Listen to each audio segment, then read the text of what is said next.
I'm now joined by Abhinav Kumar, CMO of Tata Consultancy Services. TCS ranks at number 45 in Kantar BrandZ's top 100 most valuable global brands for 2025, increasing in brand value by an impressive 28% over the last 12 months. TCS is also India's most valuable brand. Abhinav, thanks for joining us today, and congratulations to you and your team on this fantastic achievement. As you know, this year sees the 20th edition of Kantar BrandZ's Most Valuable Global Brands, which first launched way back in 2006. Clearly, the world and the marketing industry have changed a huge amount in that time. As someone who's been involved in marketing over that period, I'd love to ask you about what you've learned so far and how you think the industry will continue to develop. Let's start with some questions about your own career journey to date. Please could you briefly describe your own career path over the last 20 years, which led to your current position? Yeah, Martin, first of all, it's just a pleasure to be here to have this conversation with you. It's a very special occasion.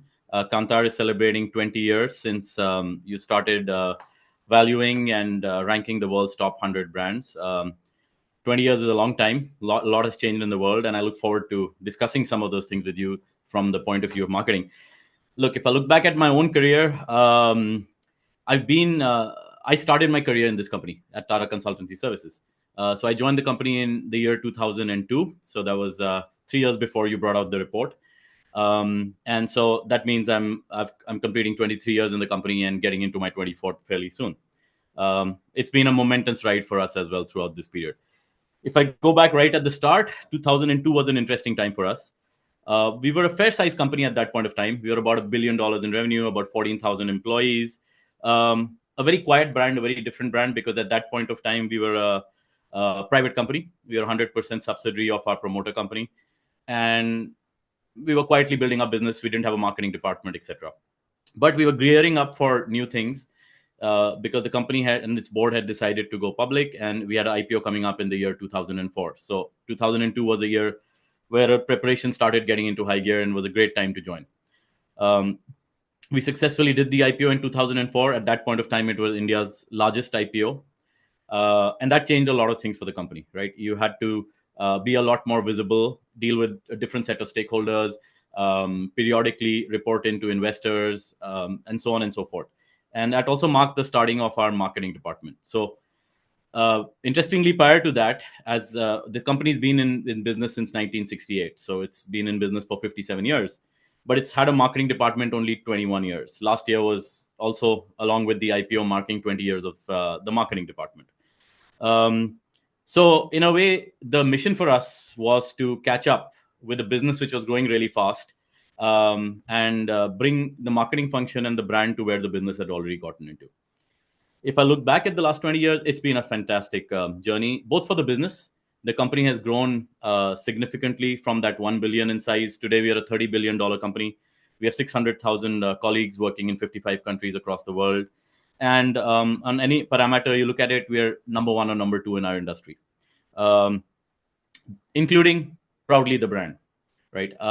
You value it for us. We really appreciate the insight which we get from Kantar on that. But as I look back at it, I've played many roles in the company. In the IPO, I played a key role working with our chief operating officer in preparing for it. After which I got a very interesting opportunity, which was to lead our and actually create and then lead the marketing department for the company in Latin America.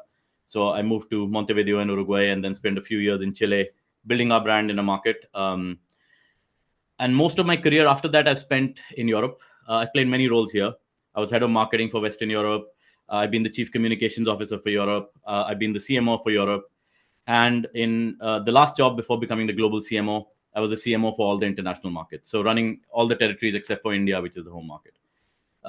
It's been a fantastic ride. I think in many ways, we are really proud of how the brand has caught up, both in terms of its value, it's in all parameters in terms of awareness and other things. And the marketing teams have done a phenomenal job implementing a very integrated strategy over this period. So we're feeling good about where we are as a brand. And what's the most significant lesson you've learned about building great brands over your career so far? Yeah, I mean, look, I think when you look at building great brands, right, and there are many, many fabulous brands out there built by CMOs and marketing teams and the business teams of these companies, it's hard to take out a formula. But if you look at it, there are 2 or 3 things which are really essential in their journeys. The first thing, and it may sound dull to many, is consistency, right? Mhm. There's a lot of focus at times in the marketing profession of doing flashy things, taking a big sponsorship, doing a big campaign, and building on that. But really, to us, building a brand is a lot like running a marathon, right? And I'll talk a bit about marathons later, because that's a big passion here at TCS and something which we're really into. um, so that consistency of doing things, continuing to build upon step by step, is crucial. That's kind of number one. I think the second element which is there is you need to have clarity, right? Clarity of your brand, clarity of message, clarity of your brand promise. There is a lot of sea of sameness out there. There's a lot of competition in every sector. You know, often, you pick any sector, right? Pick banking, pick oil and gas, and you pick some of the best brands in that sector. Go take a look at their websites. And if you change the logo on the website, would you be able to determine which company it was, right? Because there's the messages are pretty similar. So being very clear what you stand for and being very clear in your brand message is important. There was an interesting study which has been done by LinkedIn's B2B Institute, which also showed that brands which gave a very clear brand promise had I believe it was a 30 or 40% better results than those which were ambiguous about it. So I think that clarity is important, which comes from insight. And the third thing, of course, very, very crucial in this is creativity, right? Again, to stand out from that sea of sameness, you got to bring out a creative approach in what you do. It's not easy, right? If you're taking your brand and your message out today, there is so much of an overload on consumers. The number of ads which they're watching, the number of the stimuli which they're subject to, both digitally and physically. So how do you creatively stand out and speak to them and be memorable? I think that's pretty critical. And there are many great brands which have done that. Just to throw one example in the thing, one of the brands I admire is Mastercard, right? And their team has done a pretty interesting thing. I mean, you've taken what was historically a credit card company, repositioned it as a technology company, but what they've done on the marketing side is really, really interesting, right? Is including things like running a branch of restaurants all over the world, launching a perfume, having getting into sonic branding and having a sound which is Mastercard, and using that to get into various music shows and things like that. So I think, just as one example, that if you yeah so I think if you ask me, those would be the top three, right? You need to have consistency, you need to have clarity, and you need to have creativity. What do you think have been the biggest shifts over the last 2 decades in both customer needs and the ways brands engage customers? Well, a lot has changed in the last 2 decades, but I think if you look at it from the marketing profession point of view, the one thing which has been seminal has really been, well, I guess the advent of social media, right? You launched this report in 2005. Just, I think, a year or so before that was when Facebook was launched, right? It feels like it's been there all our lives, but it's only been there 20, 21 years. Um, that changed a lot of things. I think for brands, in terms of, see, end of the day, the point for any marketing team and any brand is to go where your customers are. If you look at it today, people are spending an inordinate amount of time in the digital world. The average human on the planet spends between 7.5 to 8 hours in front of a screen, right? So either you're on social media, or you're on a Zoom or a Teams call, or you're watching Netflix at home to relax. So that's 8 hours a day. Maybe you sleep 7-8 hours a day. Maybe you're commuting, depending on which city and what traffic you have, many of the other hours. So that's where the majority of your attention time is. How do you kind of get, and it's important for brands to be where your consumers are. So how do you get to them, right? Today you can't put an ad in a Zoom call or a Teams call, but maybe that's something Microsoft may monetize in the future, right? But social media has been a big focus, I think, for companies on that period. Whether it's been Facebook, and for businesses like us in B2B, LinkedIn comes across as the most important platform and has only grown in importance since then, added more than a billion users. And of course, it's consistently evolving, that field, right? From TikTok to Instagram to a lot of activity even on dark show social. So the WhatsApps of the world, or the Snapchats, and you see brands also going there in a clever way, especially in WhatsApp for business and things like that. So that's, I think, been one material change which you've aligned to.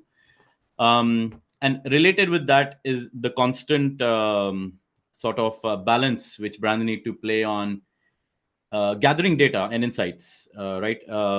What this has also enabled is a treasure trove of more data available from your consumers and your markets directly available to you, right? If you go back 25, 30 years, how would you take a survey of your market? You would hire a good market research firm to do a survey for you. They'd do it over 6 months. A year later, you'd get some, insights on it.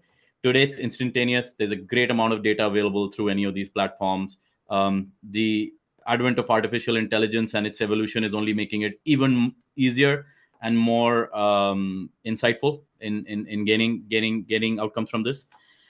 So it is in a way a golden age of marketing where a lot of capabilities are available to you.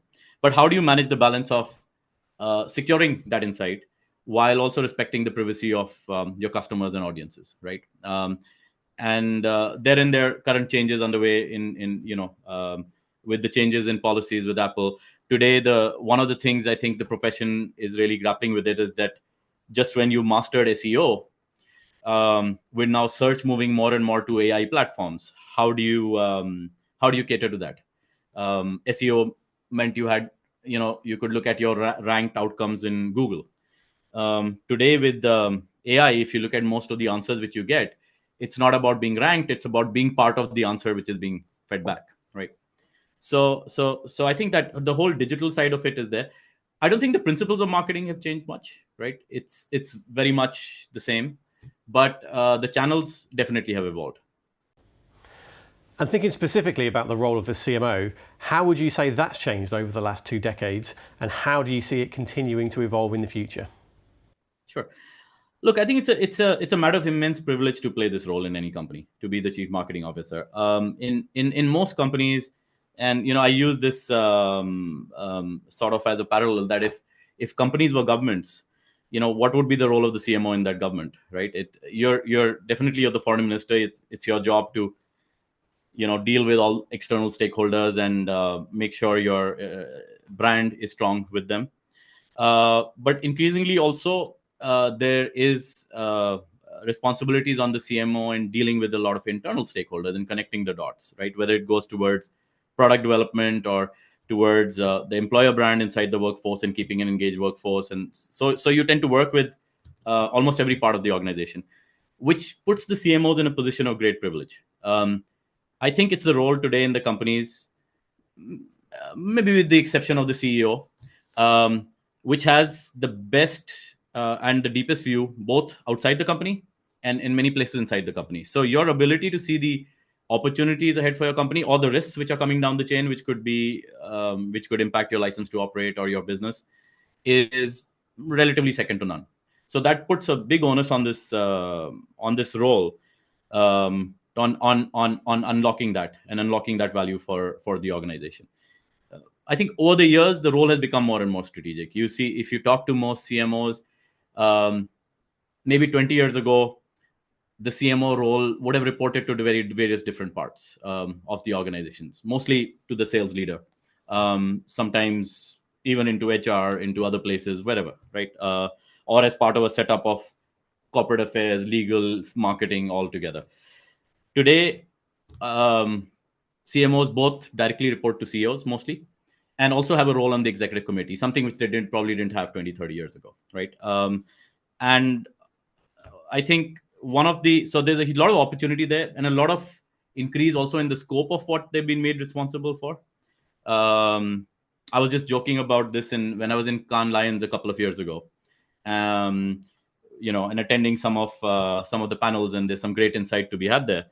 I say one of the things I was joking about was that if you look at the titles of the CMOs, it's becoming rarer to find a pure CMO who's only a CMO, right? So there are CMOs who also have responsibility for customer experience, or they have responsibility for sustainability, or they have responsibility for digital, etc., etc.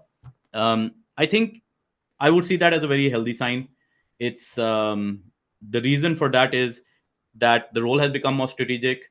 The people in it have become, naturally evolved with the role, and the organization sees them as adding value to the other parts of the organization.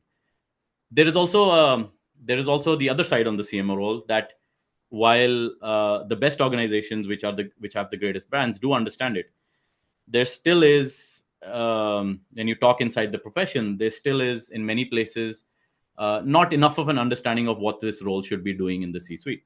So you periodically come across discussions in which company X or company Y has abolished the CMO role suddenly, right? And it doesn't have a CMO anymore. I think what you always find is that happens 3-4 years back, they reinstall the role because they realize there's nobody else who can manage what this role does. Even if you distribute the parts, there is magic in the whole rather than just the parts being done in different places. So I think it's a fantastic role. It's for me, I've enjoyed every moment of my marketing career, and one of the things which you're always thinking about is that there's so much opportunity on things to do here. So your ability to prioritize and focus on what's best for your business is, I think, crucial to success in this role. And how has the TCS brand evolved over the last 20 years? What do you consider to be the key points in the journey, as well as the current challenges and opportunities? Yeah, look, I'll share a little bit about the TCS brand. Right, it's so as I shared earlier, we were a very quiet company and a very quiet brand prior to our IPO in 2004. When we started really setting in place a marketing department, more consciously looking at a brand, building communities and building relationships with stakeholders and doing things. One of the challenges which we discovered fairly early on, I'll give you one data point on it. In 2010, we did a formal brand audit, which kind of showed to us that in terms of aided brand awareness amongst business executives worldwide, we stood at only 29%, which meant that 7 out of 10 business executives across the world, if they were asked, have you heard of TCS, Tata Consultancy Services, said never heard of the company, right? This is not the person on the road. This is business executives whom we tend to do business with. So there's a long that kind of showed the gap which we had in basic awareness, which we had to bridge. So we put in place a pretty strong strategy to address that, very multifaceted. It meant having a stronger presence in many large trade shows, whether it's the Mobile World Congress, it's NRF for retail. This week we are at the Hanover Messe, all of those things. Playing a role in very key forums. We joined in 2009, 2010, we joined the World Economic Forum. That's been a great place for us in both building our brand and also building relationships right at the top, at the boardrooms and at the CEO level. We strengthened our digital marketing, so our social media handles, our website, and campaign capability, all of that.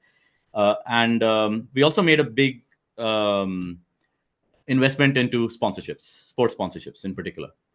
We dabbled with many different sports. We were sponsoring a team in cricket. We did Formula One with Ferrari. We went to pro cycling in the Tour de France. But we discovered about 15 years ago a sport which caught our attention and has since then become a major platform for us and a passion at the company, which is running marathon platforms. So I think, look, something like Formula One was great. You could take clients to a race. They would have a nice meal, sip some wine, enjoy the race, go down to the garage, see the drivers, hear about the technology behind the car, what's the role our company taking in terms of the IT, etc., etc. And it would be a great day. But the difference in a marathon is you're not sipping wine and spectating. You are the athlete in the sport, right?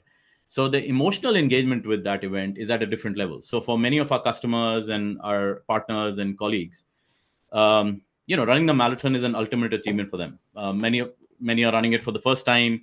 Some are changing their lives and their game on wellness, all of that. So when we got into that, starting with Mumbai and then our first international marathon being Amsterdam and then getting into New York, we quickly realized the value of that platform. And we took a very conscious decision that we would shut down everything else and only focus on this one platform. So we've been building all that up. Over the years, we now have 14 properties across the world. The TCS New York City Marathon, the TCS London Marathon, TCS Amsterdam Marathon, the TCS Sydney Marathon we added on last year. And most recently, just 2 days ago, I was in Paris because we took on the technology partnership of the Paris Marathon as well. So this has been a phenomenal platform for us for a few reasons. it's taken our brand down to a city level in business hubs where we have a big concentration of our customers and key stakeholders, right? That's been great. We have built a huge community around it. Every year in these 14 partner races, we have about 4,000 of our customers and about 8,000 of our employees running together. What it has also meant is it has deepened the relationship with these customers outside of business, right? So many of our customer account teams, the customers and our own colleagues, they practice together, they share dietary advice, they have co-branded shirts, they run on the weekends together, and then they come and take part in the marathon. It has really strengthened that relationship. The other element is that sporting platforms end up being great platforms to demonstrate our technology capability. So in most of these marathons, we build the official mobile app, which has more and more advanced functionalities in it, including the most used one is to track a runner. So if you have a friend or if you have a colleague who's running, you track them using our app, you know where they are, you know their predictive finish, and when they finish, you can time and be there to give them that proverbial hug at the end of the finish line, right? But we've really looked at seeing what technology can do here, whether it's in using data and analytics, it's using augmented reality. One really, just to give you one example, one project which we're very excited about, which we launched just about a year ago, is that, Martin, I don't know if you're familiar or not with this concept of digital twins, but let me just explain it for others who might not be here. A digital twin is nothing but if you take any physical entity, if it's a building, it's a car, it's an aircraft engine, you create a digital model of it, which is as near to the real thing as possible with all the parameters.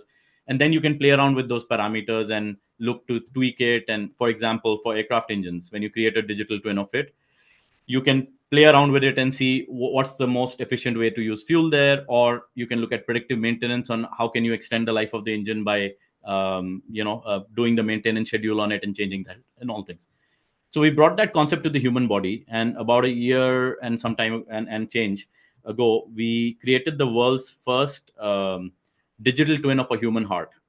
So this was done for Des Linden, who's an athlete who had won the Boston Marathon previously. So we mapped her heart out using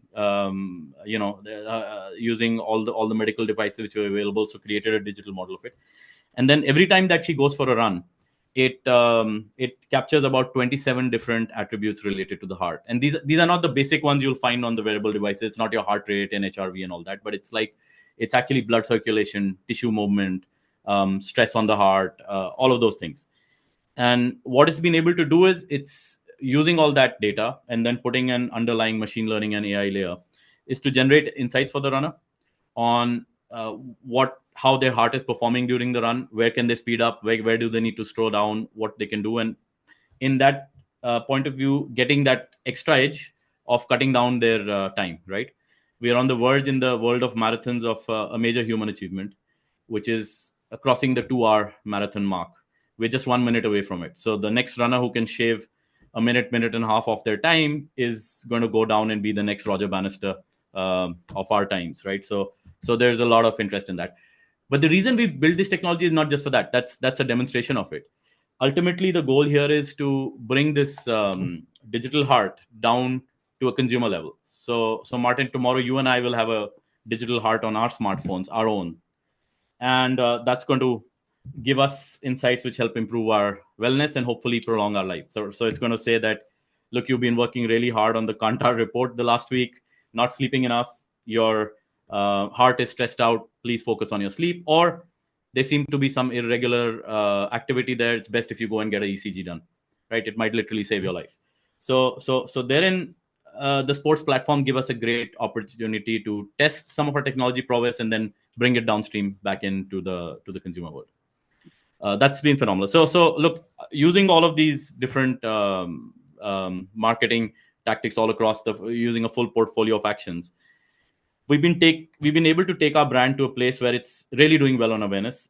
We just had a latest brand audit done late last year, and that's shown to us that our aided awareness now is at 95%, right? So from 29% in 2010, it's gone up to 95% in 2025.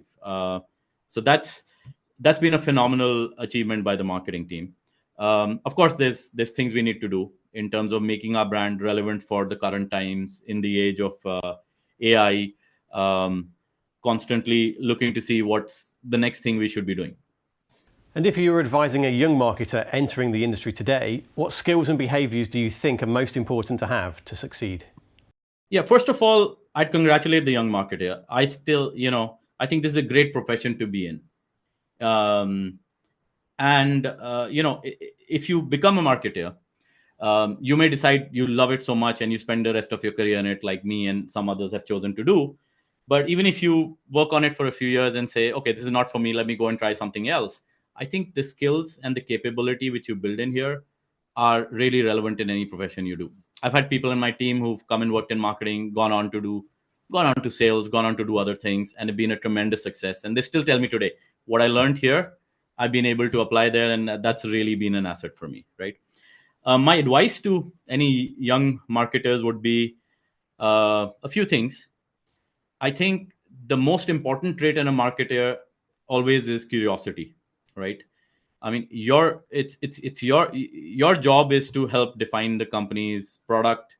It's what it brands means to its customers, and how do you portray the company and its message and so forth, right?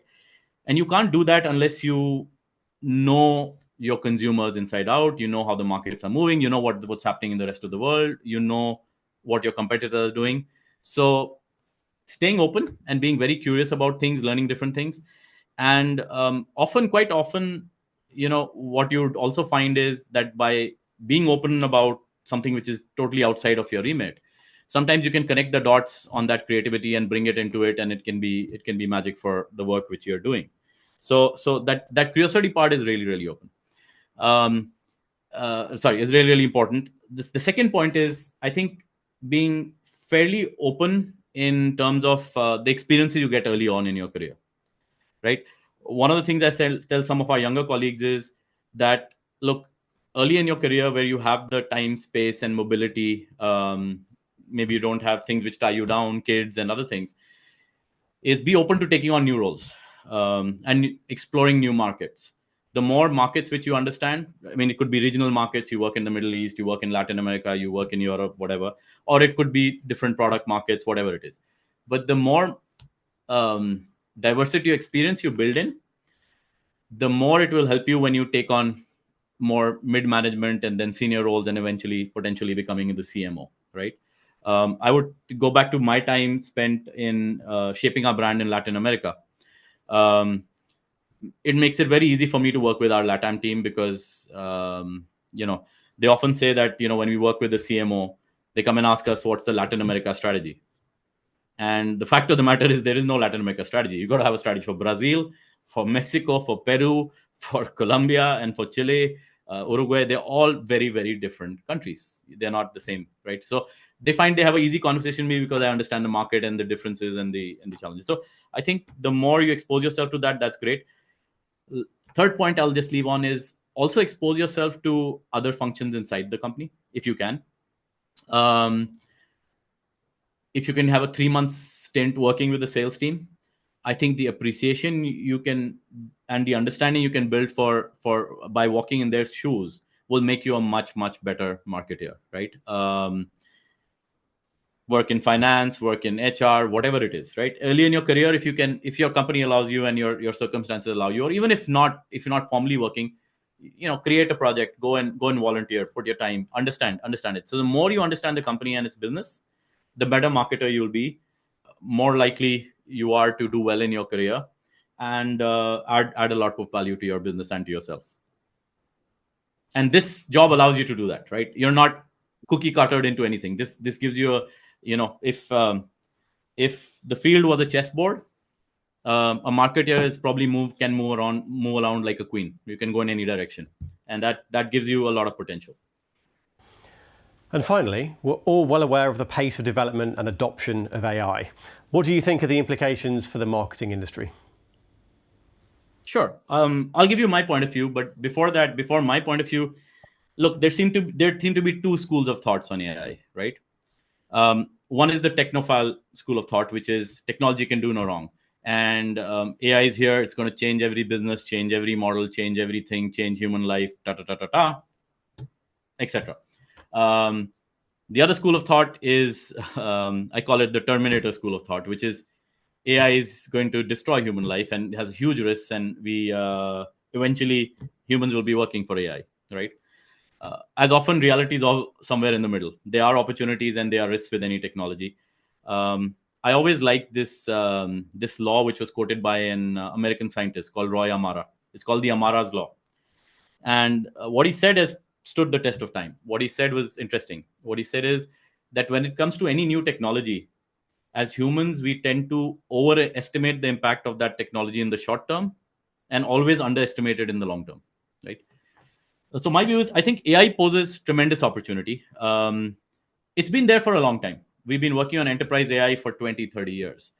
What has changed in the last 2 years has been a rapid consumerization of AI, starting with ChatGPT and then so many other capabilities, tools, etc., available right down to it's been democratized. It's not in some lab that somebody's working on AI. In many ways, we are at that point of time where if you go back, and since we are reflecting on the 20 years of Kantar, I'll take you back a few years more to the dot-com revolution, in which, look, the internet had existed for many years.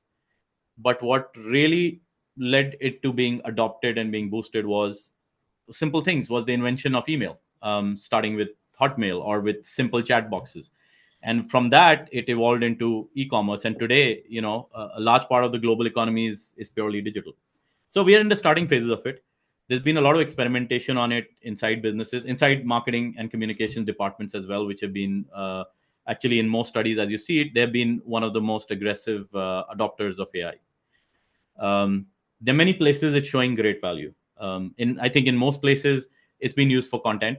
I think there's would be a rare marketing department today which has not at least experimented with, if not scaled, how they're using AI for content, whether it's writing their press releases, their product manuals, sometimes the social media posts and other things. Of course, still with the human in the loop, as we call it. Creative side, of course, generating images, generating videos, it's getting more and more sophisticated. There are challenges there. There are issues related to IPR which are still under legal review. They are there is a risk of a sea of sameness in your creatives if you just use AI. But it's a powerful and productive tool. I think a lot of the run of the mill things are being done inside many companies using Gen AI. Research, marketing research, it's just tremendous on that, right? Look, if you have a meeting today with my colleagues and say, okay, let's we are thinking of a campaign in some space, whatever, cybersecurity, what are our competitors doing in this space, right? If you ask that question, historically we would have said, okay, let's go and explore, or let's hire an agency, or let's use our own marketing research department. They'd whatever, look at primary, secondary research, we'll meet 3, 4, 5 months down the line, take that insight and then use it to tweak what we were going to do. Today you can pick this up, choose the LLM of your choice. I personally, if it's of interest to you, I use Claude a lot, which is on the Anthropic engine. I also use Perplexity. And you ask that question, it's going to give you a report in 20 seconds, right? And it's not a bad report. It won't give you 100% of what a traditional research would have given you, but it may give you 70-80% of it, which is not bad in taking a decision. So the time to market in capability in that is immense. These are just the starting points. I think more and more, we spoke a little bit about on refining search for AI, right? In reaching, so if more and more people start using AI, and it won't just be the LLMs, it'll be built into your tools. It's it's your co-pilots, it's your chatbots, it's you're gonna, you have more and more intelligence inside even your WhatsApps and Snapchats, etc., etc. How do brands make a play there? I think that's one of the things our profession will be definitely looking at. But I think AI has presented a new opportunity.